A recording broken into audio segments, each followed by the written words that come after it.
29 de julho de 2025, nesta terça-feira da 17ª semana do Tempo Comum, a Igreja celebra a memória dos santos Marta, Maria e Lázaro.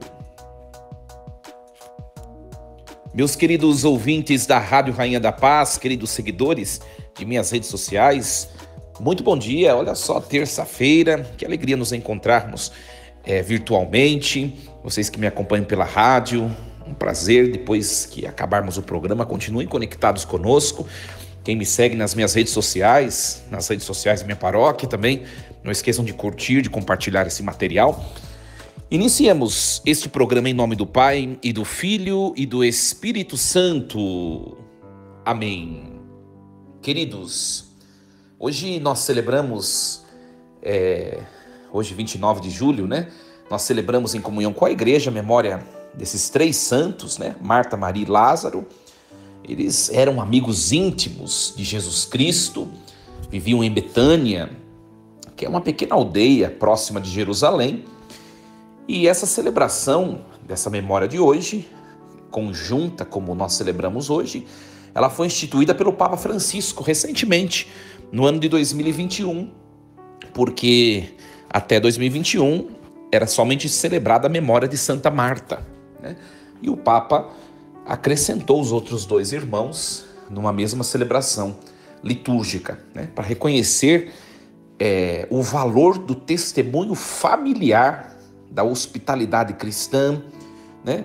Então, muito bonito essa perspectiva, esse modo de enxergar essa memória litúrgica, essa sacada litúrgica do Papa Francisco. Muito bom, muito bacana. E quem eram Marta, Maria e Lázaro? Santa Marta é frequentemente lembrada por seu espírito de serviço, né? Como nós acompanhamos o Evangelho de 2 domingos atrás, né? O Evangelho de Lucas, capítulo 38 em diante, capítulo 10, versículo 38 em diante. Ela é aquela que recebe Jesus em sua casa, mas se ocupa com os trabalhos domésticos, né?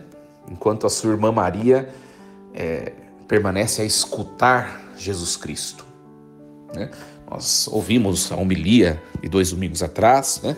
Jesus elogia Maria por ter escolhido a melhor parte, né?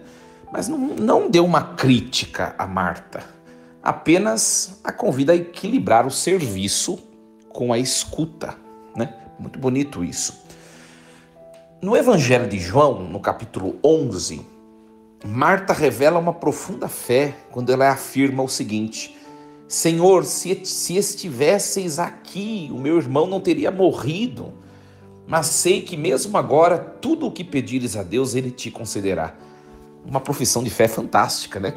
Quando diante da morte de seu irmão Lázaro. Essa declaração ela antecede a ressurreição de Lázaro, né? E Marta reconhece Jesus como Cristo, né? Como Filho de Deus. Muito bonito, muito bonito. E Maria, né? Santa Maria, também chamada Santa Maria de Betânia, é a irmã contemplativa de Marta, né? Nesse mesmo relato nós vemos que ela se coloca aos pés de Jesus, né? No Evangelho de 2 domingos atrás, para ouvir a sua palavra. Também no Evangelho de João, no capítulo 12, Maria é aquela que unge os pés de Jesus com perfume caro, né? Os enxuga com os seus cabelos, um gesto de amor a Jesus, um gesto de veneração. Maria é ícone para nós da adoração, da intimidade, da escuta do Senhor. Muito bonito essa imagem, a figura de Maria para nós, como exemplo para nós, né? E depois nós temos Lázaro. Lázaro é o irmão que foi ressuscitado por Jesus após 4 dias que estava no túmulo morto, né? O Evangelho de João, capítulo 11. E sua ressurreição é um dos milagres mais impressionantes de Jesus, né? Claro que é uma prefiguração da própria ressurreição de Jesus, né? Nos evangelhos, Lázaro não disse sequer uma palavra, né? Mas a sua vida fala muito alto, né, minha gente? ele é testemunha da vitória de Cristo sobre a morte, né? Eu estava a pensar, como será a experiência, aliás, como teria sido a experiência de Lázaro, né? Morto e de repente acordar dentro do túmulo, né? Acordar no túmulo, sair do túmulo, né? Uma coisa, a gente não consegue pensar nisso, né? Interessante. Então, minha gente, a mensagem espiritual dessa memória tão bonita hoje celebrada, né? Dos irmãos de Betânia, a casa de Betânia nos mostra 3 caminhos para a santidade. Olha só, leve para o seu dia. Marta, com a sua caridade ativa e acolhimento. Maria, com a sua contemplação, amor profundo a Jesus Cristo. Lázaro, com o seu testemunho de vida nova em Cristo. Celebrar esses santos, né? Claro, nos traz uma lembrança de que a fé cristã, ela é vivida em comunidade, né? Na família, na amizade com Cristo, com os nossos demais amigos. E cada um, à sua maneira, revela uma face, né, da resposta humana ao amor de Deus. Ninguém é igual a ninguém, né, minha gente? Então a família de Betânia nos mostra personalidades totalmente diferentes, mas que congregam um amor que vem de Deus. Bonito testemunho da família de Betânia. Muito bem, queridos, então vamos à leitura que hoje a igreja proclama na liturgia eucarística, na primeira leitura. Leitura da primeira carta de São João, capítulo 4, versículos do 7 ao 16. Caríssimos, amemo-nos uns aos outros, porque o amor vem de Deus, e todo aquele que ama nasceu de Deus e conhece a Deus. Quem não ama não chegou a conhecer a Deus, pois Deus é amor. Foi assim que o amor de Deus se manifestou entre nós. Deus enviou o seu Filho único ao mundo para que tenhamos vida por meio dele. Nisto consiste o amor. Não fomos nós que amamos a Deus, mas foi Ele que nos amou e enviou o seu Filho como vítima de reparação pelos nossos pecados. Caríssimos, se Deus nos amou assim, nós também devemos amar-nos uns aos outros. Ninguém jamais viu a Deus. Se nos amamos uns aos outros, Deus permanece conosco e seu amor plenamente é realizado entre nós. A prova de que permanecemos com Ele e Ele conosco é que Ele nos deu o seu Espírito. E nós vimos e damos testemunho que o Pai enviou o seu Filho como Salvador do mundo. Todo aquele que proclama que Jesus é o Filho de Deus, permanece com Ele e Ele com Deus. E nós conhecemos o amor que Deus tem para conosco e acreditamos nele. Deus é amor. Quem permanece no amor, permanece com Deus, e Deus permanece com ele. Palavra do Senhor. Graças a Deus. Meus queridos, texto maravilhoso, né? Vamos entender um pouquinho para a gente poder refletir as partes literais do texto e depois o sentido espiritual na nossa vida. Antes de tudo, vamos entender as características desta carta, a primeira carta de São João, tá? O autor e o contexto. Essa carta tradicionalmente é atribuída ao apóstolo João, né? O mesmo apóstolo, o mesmo autor do Evangelho e também do Apocalipse, tá?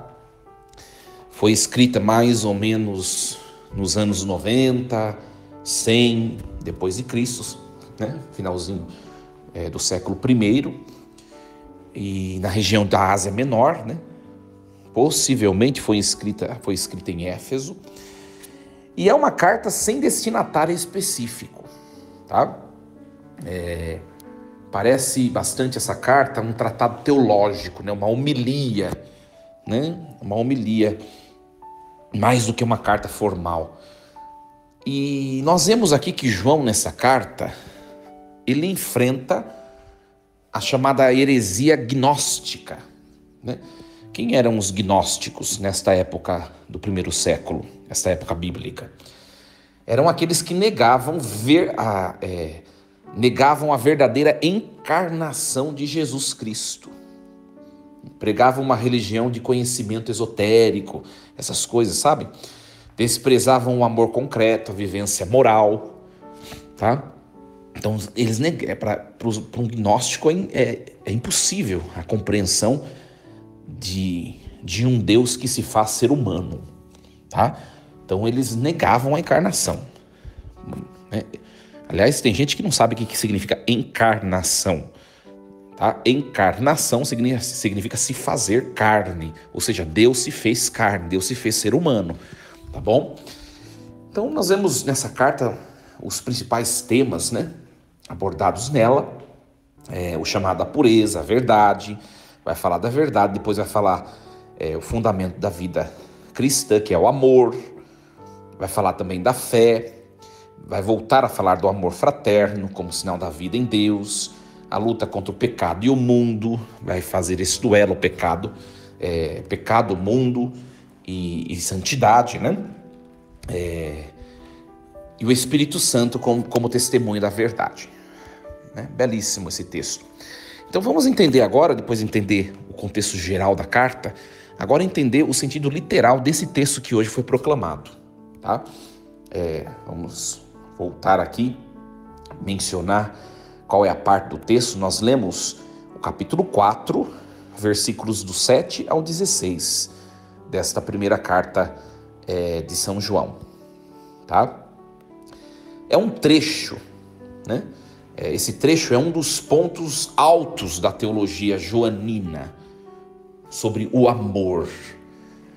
João apresenta, meus queridos, uma profunda meditação sobre o amor, como que se o amor fosse a essência de Deus, o critério para reconhecer quem realmente conhece e vive em Deus.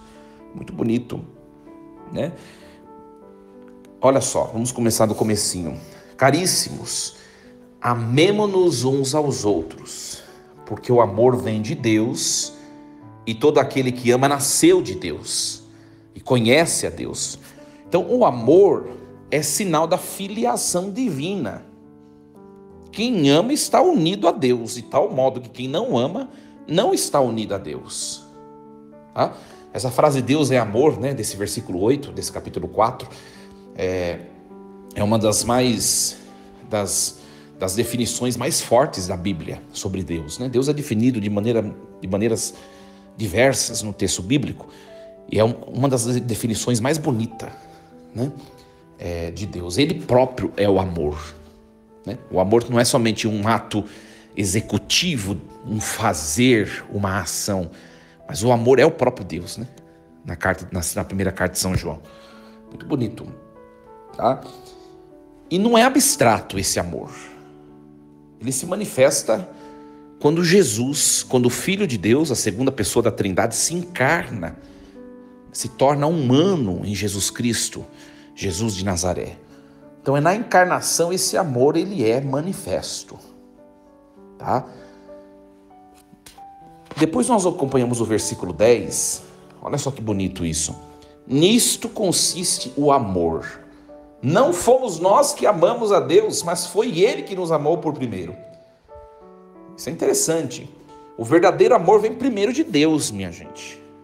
Ele tomou a iniciativa, Ele se entregou por nós, desceu das alturas dos céus, na pessoa de seu Filho, se tornou ser humano, se entregou à morte por nós, mesmo que nós não mereçamos, né? Olha só, e continua a se entregar por nós.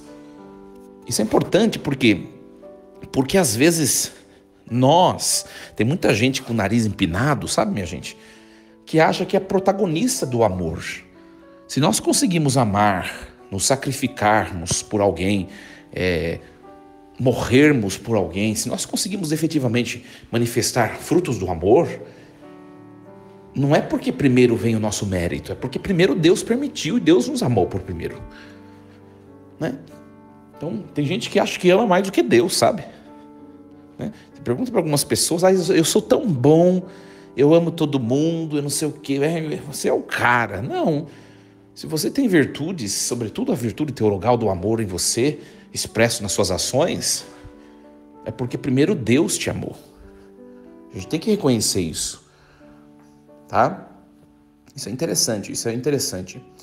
E olha, se Deus nos amou assim, nós também devemos amar uns aos outros, que é o versículo 11 e 12. Olha, é um movimento, Deus me ama, eu não mereço, mas Ele me ama. Eu devo também refletir esse amor em relação ao meu próximo, amar uns aos outros, sem olhar o mérito, porque Deus não o faz para nós. Deus não olha para nós os nossos méritos. Então, amar os outros é uma forma concreta de tornar Deus visível no mundo. O transcendente me ama. Tá, mas isso não se vê, não se enxerga no nosso hoje. De que forma o amor vai ser enxergado, percebido? Como nós o expressamos para aqueles que são os nossos semelhantes, os nossos irmãos. É fácil dizer que se ama algo que como diz, que não pode ser visto, que é Deus, né? Mas agora nós temos que mostrar esse amor com aquilo que pode ser visto de maneira concreta, que é o próximo. E aí? Aí fica o desafio, né? O amor fraterno é a presença de Deus que se torna visível, encarnada na comunidade, na sociedade. Depois nós vemos o versículo 13, olha só. Nisso nós conhecemos que permanecemos nele e ele em nós. De que jeito nós conhecemos que ele permanece em nós, nós nele?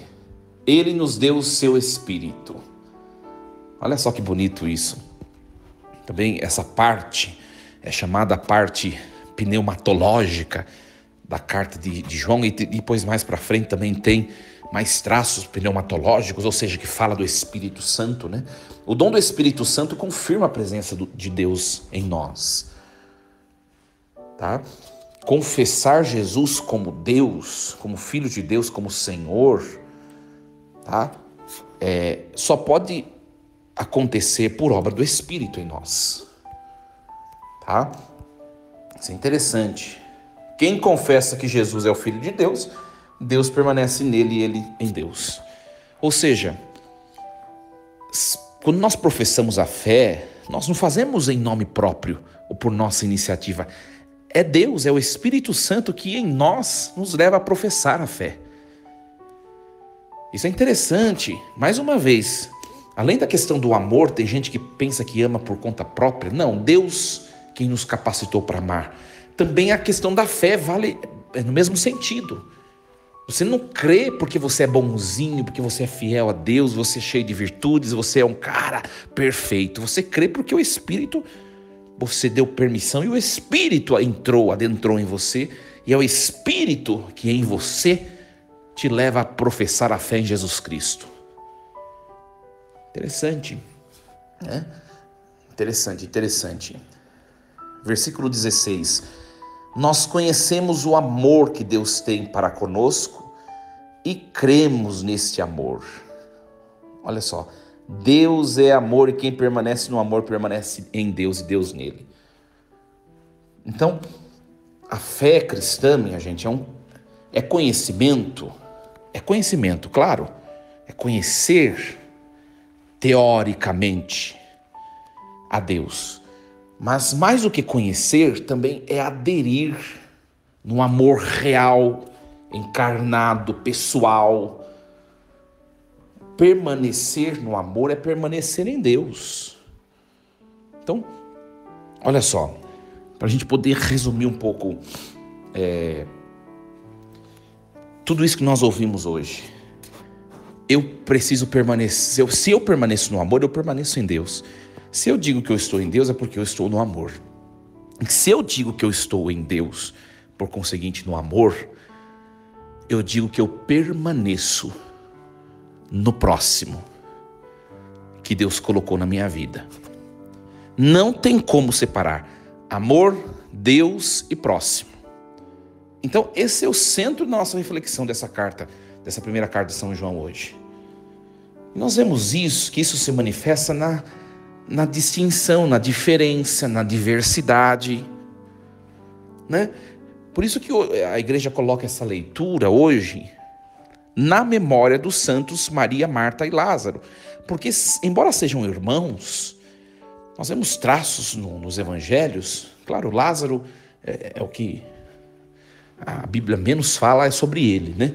Mas nós vemos os traços dos três de pessoas totalmente diferentes. Ainda assim, nós vemos amor. Como que nós, na concretude das nossas relações, nós não sabemos conviver com o diferente? Nós não sabemos. Nós vemos 2 semanas atrás o Evangelho de Maria e Marta, né? Que mostra, o Evangelho mostra que essas duas irmãs são totalmente diferentes de temperamento, de personalidade, de modo de priorizar a sua vida, os seus afazeres. Ainda assim, Jesus diz assim: é bom ser Maria, ela escolheu a melhor parte, mas Marta também é importante, né? Os santos interpretam aquele evangelho, né? Marta como a ação, Maria como a contemplação, ambas como completude de uma em relação à outra, porque não podemos ter só ação, nem também só contemplação, porque careceríamos da outra virtude. Ou seja, aprendamos que a diferença não é para se tornar excludente no nosso meio relacional, mas a diferença é para somar, para engrandecer, para enriquecer. Aprendamos isso. E olha, mais uma vez, não existe separação. Deus, amor e o outro. Se eu me isento de qualquer uma desses três pontos e objetos, eu não possuo os outros dois. E olha, minha gente, eu vou dizer uma coisa: tem muita gente na igreja que não entendeu isso ainda. A pessoa serve na pastoral, ela serve no ministério, ela está de maneira assídua lá na comunidade, mas ela não conversa com fulano, com cicrano, com beltrano, mas ela não conversa com pessoa da sua família, com X, Y, Z, mas ela não tem bom relacionamento com ABC, mas ela não sei o que. Não entendeu nada. Deus, amor e próximo ou outro. Próximo ou outro, tanto faz. 3 objetos inseparáveis. Reflitamos a nossa vida. Reflitamos a nossa vida. E que nós, nas nossas relações, nos acontecimentos da vida, possamos passar a vir dar um testemunho de boa compreensão desse mistério. Que Deus nos ajude. Não é fácil amar, de verdade não, viu, minha gente? Dizer que amar a Deus, a quem não vê, São João vai dizer depois, né? É muito fácil. Mas como dizer que eu amo algo que eu não vejo se eu não consigo nem amar o que eu vejo? Né? Então que essa liturgia nos ajude a refletirmos como tem sido o nosso modo de abraçar aqueles que Deus coloca na nossa caminhada. Certo, queridos? Desejo a vocês uma excelente terça-feira, com muita paz, saúde, muitas alegrias. Vocês que me seguem pela Rádio Rainha da Paz, continuem conectados, ouvindo uma boa música católica. Não esqueçam de curtir, compartilhar esse material nas minhas redes sociais, divulgar o amor de Deus para mais pessoas. É uma obra também de amor, de caridade. Força e coragem, em nome do Pai, do Filho e do Espírito Santo. Amém.